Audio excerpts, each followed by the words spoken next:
Okay, so sit. This is Daisy, the Golden Retriever. That's Dexter. He's a pit bull.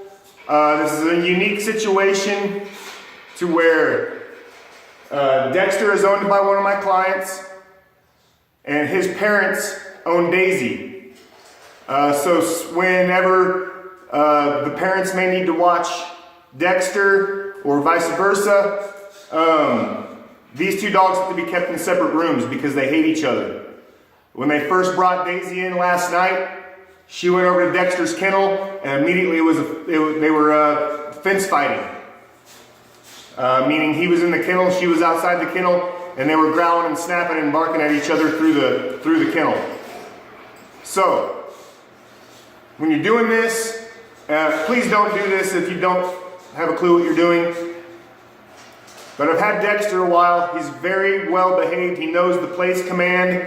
He's solid. And that's what I want to start with. Always start with one dog. Get one dog very obedient, because obedience can override the aggression. Dogs can't do two things at once. So if he knows he has to listen to me, he knows he has to hold a command, he can't fight at the same time. So we're going to take Daisy. Both of them are about equal, but Daisy kind of instigates it. So what I'm going to do is I'm going to work Daisy back and forth around Dexter. I'm going to make it a very low stress, very comfortable environment. And you can't even use, when they're in a calm state of mind, like they are right now. I mean, he's laying down right now. That's great. And they said they've hardly ever even had them out together in the same room together. So I'll work Daisy, just walking her around, make it a very calm, nice experience. And you can even use some food. And when they are calm, to make it even better, and then keep it short. Don't just keep pressuring, keep pressuring, keep pressuring. End it on a successful note, put the dogs away, and come back out a little bit later and do it all over again until they're just comfortable being around each other. But I'll kind of show you what to do. This is Daisy. I do have her on a prong collar just in case she decides to lunge. I know I can keep Dexter on the place command. And when I'm walking him, you'll notice I'm always in the middle. That way, if one of them does start to fixate or come off or fixate on the other dog, I can correct it, block, whatever I got to do is a lot better than having them right next to each other when you're first starting out. Heel.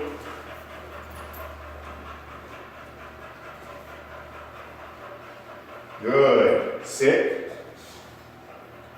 Good girl.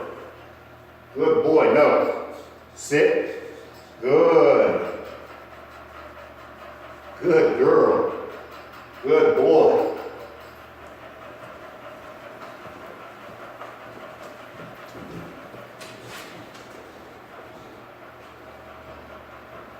Sit.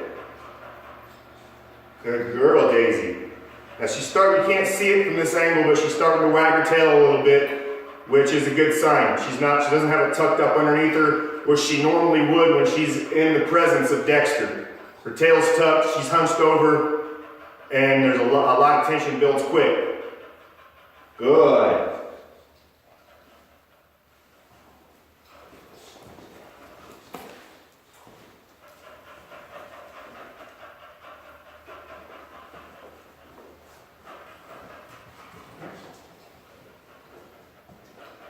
Sit. Good. Good. Now what I like right now is they're both looking at me. They're not focusing on each other.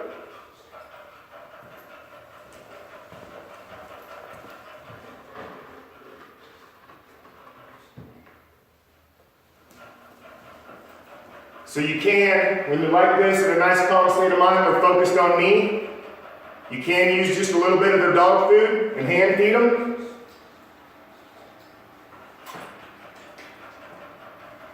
Good.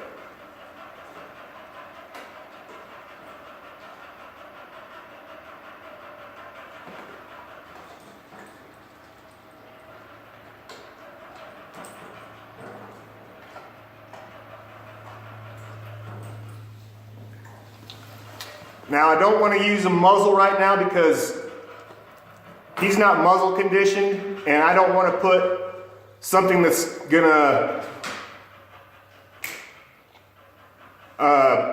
stress him out or anything while I'm doing this. I want him just naturally calm. I don't want to put a muzzle on him. I don't want him stressed out. I don't want him to relate her with stress.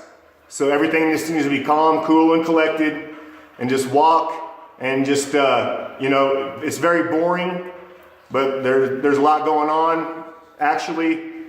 So this is how I start them off, and then eventually I want to be able to take them outside, both on leashes. Then I might put a muzzle on him outside just because it's not of a controlled environment. I know it's kind of a thin line there, but muzzles can actually create a fight drive in dogs. That's why protection dog trainers and stuff like that do use muzzles to create fight drive in dogs. So I don't want to do that. I don't want any fighting. I just want them to be calm. Dex, sit.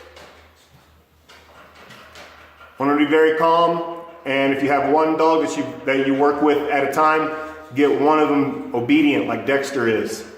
So he's a great model right now. He knows I'm not gonna let anything happen.